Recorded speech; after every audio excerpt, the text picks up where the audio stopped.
I am not teaching, I am publicly learning. But hi, welcome to Learning for the Life in the UK test, part 122, water sports. While doing morning stretching, and if you participate in the morning stretching, it's at your own risk. Sailing continues to be popular in the UK. These are different authors, reflecting our maritime heritage. We never before spoke in the IOR perspective. So sailing, that is on boats, but not like rowing, like Sir Christopher Redgrave. No, it was Sir Francis Redgrave. It was Sir Steve Redgrave. Sir Steve Redgrave. It was Sir Steve Redgrave. And rowing is with oars, and sailing is with sail and the wind blows the whale, and if the wind pushes the whale in one direction, the boat is pushed with the sail. Sailing continues to be popular. Popular, yes, but it's not that many people were sailing. So it's not like of 66 million people, let's say popular 20 million, a third would be sailing. I don't know. It's popular, yes, but it's not like many people would do it every day. Reflecting our maritime heritage. So the British people, it is the popular. It isn't really possible to formulate other way when it is here. This is pretty much the only unique way which is able to formulate the sentence that's still true. Sailing continues to be popular in the UK, reflecting our maritime heritage. You cannot say that the popularity reflects the maritime heritage, because the popularity can go down, but it would be still a maritime heritage. These are two things which are not really related, not directly. Both can exist independently. So I'm not really able to form a sentence differently from what it is here. Many people are sailing in the UK, and that is a reflection of a maritime history of the United Kingdom. Whatever, maybe we should not examine the sentence overly. A British sailor, Sir Francis Chichester, was the first person to sail single-handed around the world, passing the Cape of Good Hope, Africa, and Cape Horn, South America in 1966-67. Do we have now here Dame Ellen MacArthur? I don't think so. So I'm going to say it now. Dame Ellen MacArthur sailed in 2004 as the fastest person around the world single-handed. Now I wanted to say a little bit about, I don't know much, but I think I saw a picture once of that boat. It is not an open boat or something, it's a pretty small boat. I don't know, 4 or 5 meters or, but it's not open. They are closed at the top because they're going over the big, what are they going on? Circumnavigate, so all the oceans basically. They're going through storms that it takes, even though you are the fastest, it will take months or weeks at least. So there can be storms, so they are closed at the top. It's almost like a submarine which floats. Submarines do float, they fill the tanks so they can get down.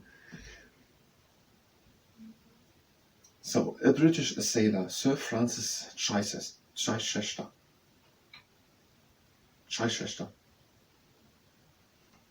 Francis Chichester was the first person to sail single-handed around the world.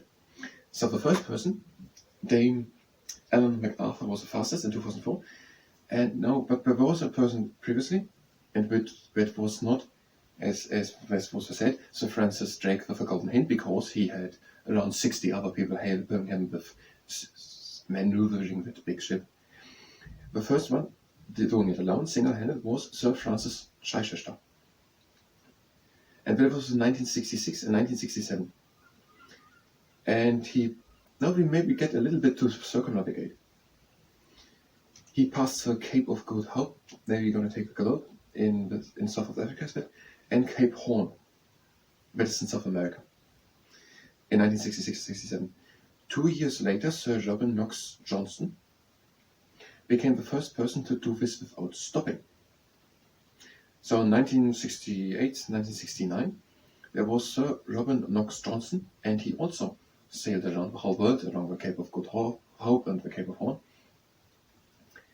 Just Cape of Good Hope actually, and Cape Horn, but he did not stop anyway. He did not go into a harbour. He just did within one through.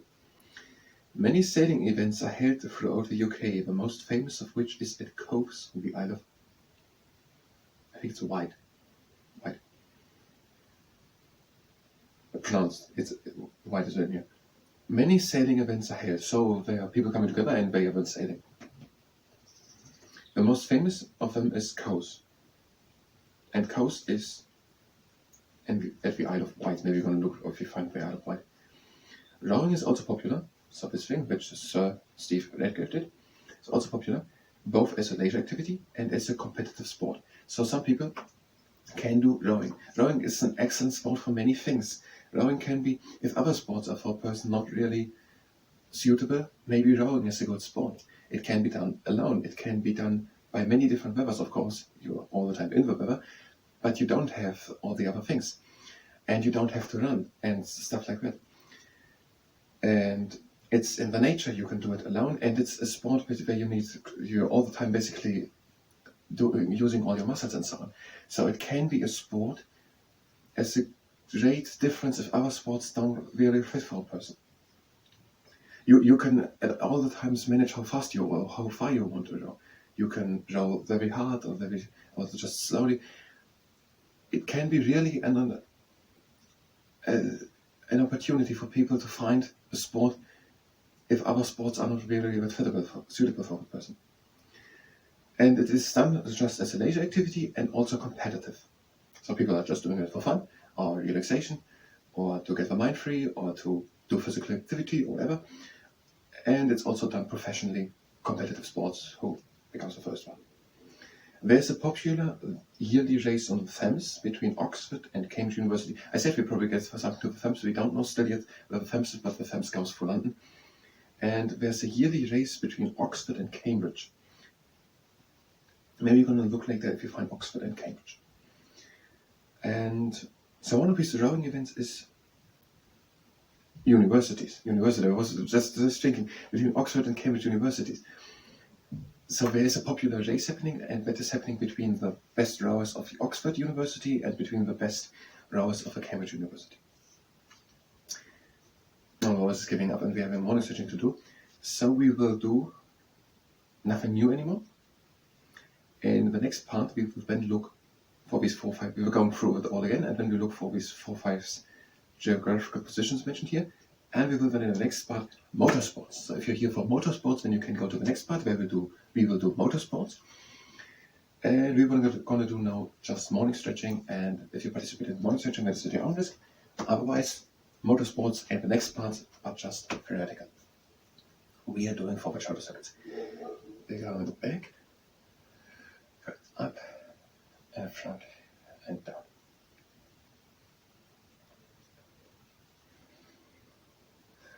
Back with the shoulders, up and front and down. And now the other way around, we're going in front. And in front, up, back, and down.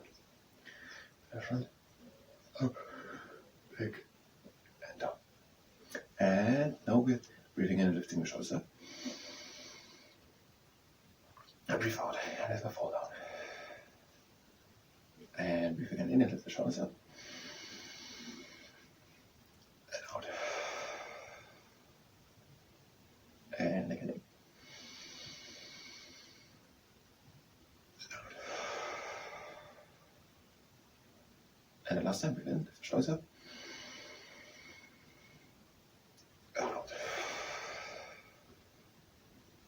And now breathe in and lift the arms up. And we're doing the apple plucker.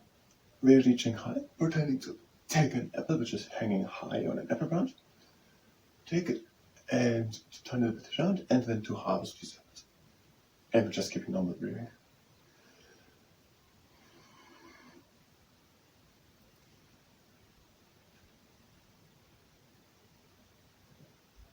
And the last two. And now a shift up. Legs are standing wide apart. Breathing in and lifting the arms up to T. And breathe out and shift over to one side, just to the upper part of the body. And breathe in back into the middle. And out to the outside. And again in into the middle. And out to the outside. Again in into the middle. And out to the outside. And now in into the middle. And we're doing the buffalo fighting its hangover. There, leaning onto our knees. We breathe in. And out we bring one shoulder out.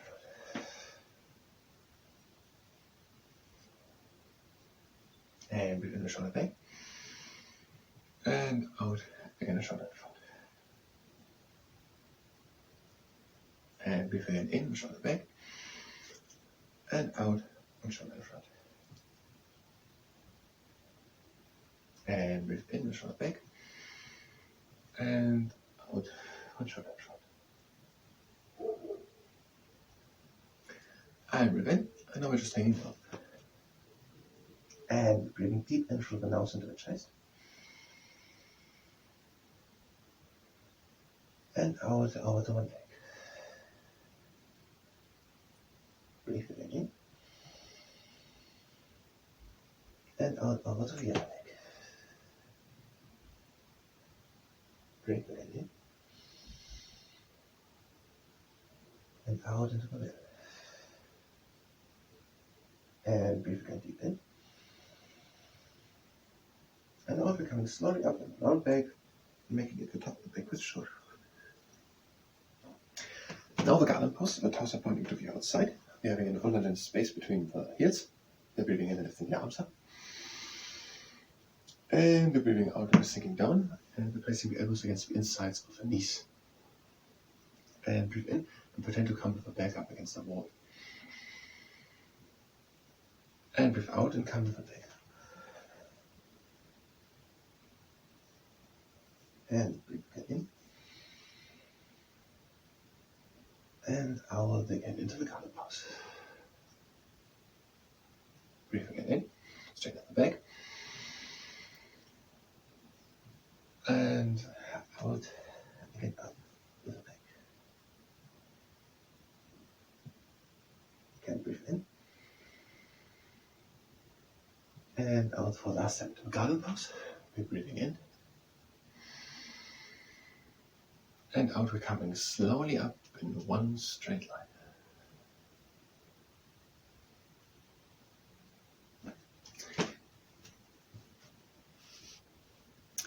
And now we're going to do this horse pose.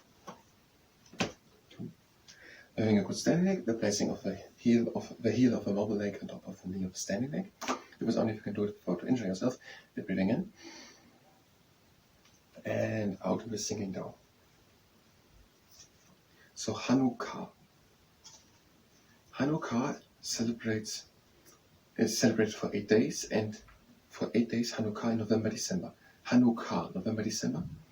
For 8 days, there are 8 candles each day on the menorah, and they celebrate, they remember to the Jewish struggle for religious freedom, and it's also about the festival where oil lasted for 8 instead of just 1 day. And to change the flag and back again down. So Hanukkah. Don't really want to do another one. I want to actually learn them. So we don't have anything we can do now. The last few seconds. The modern game of golf can be traced back to the 15th century Scotland. Come up again, and we're doing the last exercise. We're breathing in and going down. And out. And again in. And out. Again in. And out. And again in. And out. And breathe in. Close the legs. Close my hands and bring my hands again down. This was the morning stretching. I thank you very much, and until next time to motorsports, I think was. So thank you very much, and until next time.